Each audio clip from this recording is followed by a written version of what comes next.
आज 22 नवंबर के अभी सेकंड शिफ्ट का पेपर छूटा हुआ है कोस्ट गार्ड का। तो बात करेंगे पेपर का लेवल कैसे देखने को मिला है और प्रीवियस के अकॉर्डिंग पेपर कैसा आया था, पूरी हम लोग आज बात करेंगे। हमारे साथ स्टूडेंट भी जुड़ चुके हैं।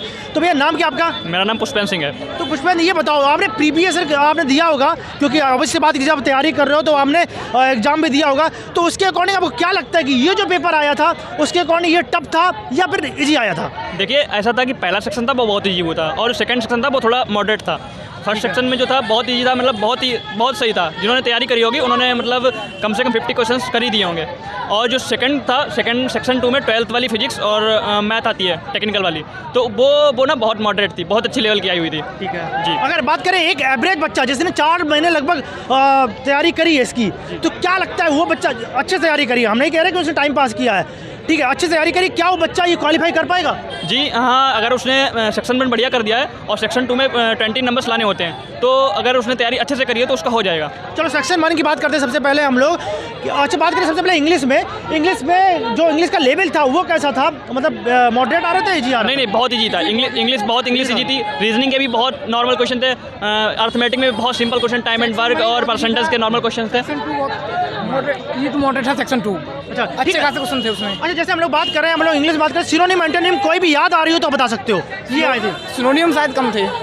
एक रिडीम का था, रिडीम का रिडीम वाला है, जी। रिडीम वाला। और कॉस्टली एक कॉस्टली भी देखने को मिला है, ठीक है। और ऑरेंज वाला, कॉस्टली वाला। हाँ जी, हाँ ये कॉस्टली भी वाला देखने को मिला है। बहुत सिंपल एक्टिव पैसिव और डीआई और बहुत ही नॉर्मल प्रीपोजिशंस, मतलब बहुत सारे क्वेश्चन। ग्रामर अगर थोड़ी सी भी क्लियर है तो इंग्लिश का पेपर कट जाएगा। जो सेक्शन ए था, जो जिसे डीवी कहते हैं, सेक्शन 2 बहुत टफ था। मतलब मैं बहुत दिन से 2 साल तैयारी करते हो गया मेरे को, लेकिन जो लेवल था ना बहुत अच्छा लेवल था। ठीक है, मैं चैप्टर का नाम ले रहा हूँ, बता जाने से क्वेश्चन आ रहे कि नहीं आए। जैसे बात करूँ मीडियम फ्रेजेस से कोई क्वेश्चन कितने देखने मिले, कितने क्वेश्चन आए थे? याद भी अगर आ रहा हो तब भी आप बताते जाना कि इसी क्वेश्चन आया था। कोई याद आ रहा हो बता सकते हो? चलो ठीक है, अच्छा बात करते हैं, पैसेज वगैरह देखने को मिले क्या? पैसेज वगैरह देखने को मिले? नहीं ईडियम फ्रेजेस का जो क्वेश्चन था वो ये था कि अगर तुम्हारी गलती ना हो तो भी तुम किसी चीज पे अपनी गलती मान लो। जीके के इतने सिंपल क्वेश्चंस आ रहे थे जीके में।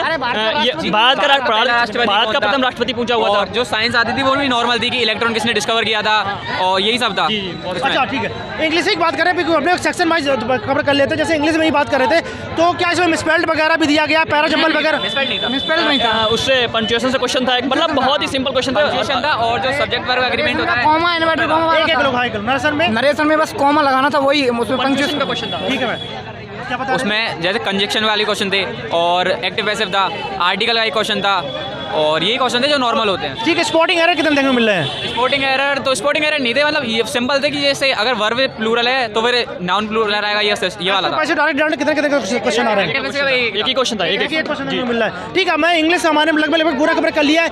इंग्लिश के बारे में कुछ और एडिशनल जानकारी देना चाहते हो दे सकते हो, अगर कुछ आया हो। इंग्लिश कहना चाहेंगे कि सेक्शन 1 बहुत ईजी था और सेक्शन 2 बहुत अच्छे लेवल का था। चले ठीक है, मैथ में कौन सा चैप्टर ऐसा लगा कि भाई इससे क्वेश्चन थोड़े अच्छे उठा के रख दिए गए? एक तो जो नॉन टेक्निकल की बात होती है, नॉन टेक्निकल में तो सिंपल्स थे और जैसे टाइम एंड वर्क के क्वेश्चन थे, ये सब मतलब नॉन टेक्निकल ऐसी थी जिसके बेसिक क्लियर है वो कर देगा। और बात आती है अगर टेक्निकली करते हैं तो टेक्निकल में सबसे ज़्यादा टफ इंटीग्रेशन बढ़ रहे थे, इनइक्वालिटी। ये जो टेक्निकली मैथ थी बहुत ही टफ थी, जिसके 12th के कॉन्सेप्ट क्लियर हैं वही मैथ कर पाएगा। कुछ चैप्टर के नाम गिना दो कि इससे क्वेश्चन आए थे, इसी चैप्टर से क्वेश्चन देखने को मिले हैं, बता सकते हो? देखो इंटीग्रेशन से आए और इनइक्वालिटी, सेट से इंटीग्रेशन से और सेट से आए और इनइक्वालिटी से क्वेश्चन आए, फंक्शन रिलेशन फंक्शन से आए थे। ठीक है, और मतलब कैलकुलेशन से क्वेश्चन थे। कैलकुलेशन क्वेश्चन क्या बोलना चाहोगे, ज्यादा कैलकुलेटिव क्वेश्चन थे या इजीली ऊपर से लेंदी थे? क्वेश्चन लेंदी देखने को मिल रहे हैं यार। ठीक है, और ठीक है, अब हम लोग बात करेंगे स्टडी का करंट अफेयर की तरफ आते हैं हम।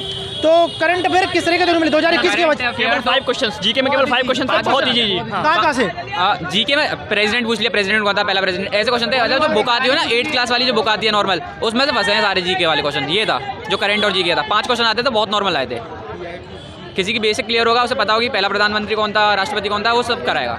ठीक है, अभी मैथ बच गई है, मैथ हो गई। ठीक है, अब हम लोग सेक्शन 2 की बात करते हैं। सेक्शन 2 की मैथ हो गई, फिजिक्स रह गई है। फिजिक्स रह गया। फिजिक्स की बात करते हैं, जैसे बात करूँ जो आई थी, मतलब किस तरीके का एनसीईआरटी बेस आपको देखने मिल रहा है, मतलब कौन से क्लास की एनसीईआरटी देखने को मिली है? 11th 12th 11th 12th की दोनों था, 11th 12th इलेक्ट्रिसिटी से? वेक्टर वेक्टर अच्छा, वेक्टर से वेक्टर से था और ये करंट से था। क्या ये क्वेश्चन आए थे करंट से? करंट से क्वेश्चन आया था। एक तो ये रेजोनेंस होता है ये किस चीज़ पे, और वेक्टर से आए थे कि मैग्नीट्यूड वगैरह, डायरेक्शन वगैरह, ये क्वेश्चन आए थे। कम्युनिकेशन पर वाले क्वेश्चन। अच्छा, कंप्यूटर वाले क्वेश्चन आए थे। हाँ। ठीक है, जो बच्चे अभी एग्जाम देंगे उनको क्या एडवाइस करना चाहोगे कि भाई तुम अभी ये पढ़ लो, तुम्हारा सिलेक्शन हो जाएगा? तुम्हारे कॉन्सेप्ट क्लियर होने चाहिए, क्योंकि सारे पेपर में न्यूमेरिकल थे। थ्योरी सिर्फ 2 नंबर थे, 3 नंबर की थ्योरी थी, बाकी सब न्यूमेरिकल थे। मैं कह रहा हूँ सेक्शन 2 जिसने कर लिया क्लियर उसका सिलेक्शन हो सिलेक्शन हो जाएगा। जाएगा। अच्छा, सेक्शन 1 तो बहुत ईजी आ रहा है। सेक्शन 1 को तो तुम पढ़ो मत पढ़ो तो भी कराओगे, क्योंकि बेसिक है। क्योंकि अगर तुम 12th तक पहुंचे हो तो सेक्शन 1 कर रहे हो। अगर ये समझो अगर तुम 12th क्लास में हो तो सेक्शन 1 तुमने कर लिया। कितने परसेंट लोग प्रेजेंट अंदर है?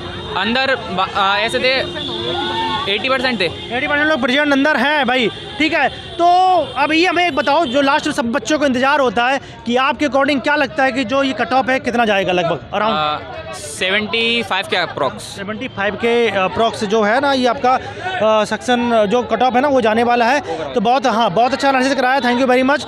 और ऐसे ही मैं आपको बोल देना चाहता हूँ कि अगर आप कोस्ट गार्ड का एनालिसिस चाहते हो तो भाई चैनल को दबा के सब्सक्राइब करना, मतलब हमको भी लगे। और कमेंट में अगर आपने भी एग्जाम दिया है तो आप कमेंट में अपने क्वेश्चन लिख सकते हो कि ये क्वेश्चन आए थे, ताकि दूसरों को भी हल मिले और आपका भी इंटेलिजेंस का पता चले कि आप कितने इंटेलिजेंट हो।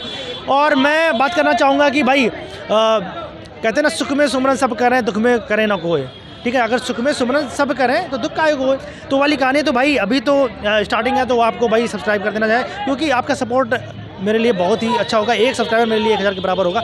आप ये मत सोचना कि भाई हम क्यों ही करें, आप बहुत सारे लोग करने वाले होंगे, भाई आप ही करेंगे तभी दूसरा कोई करेगा।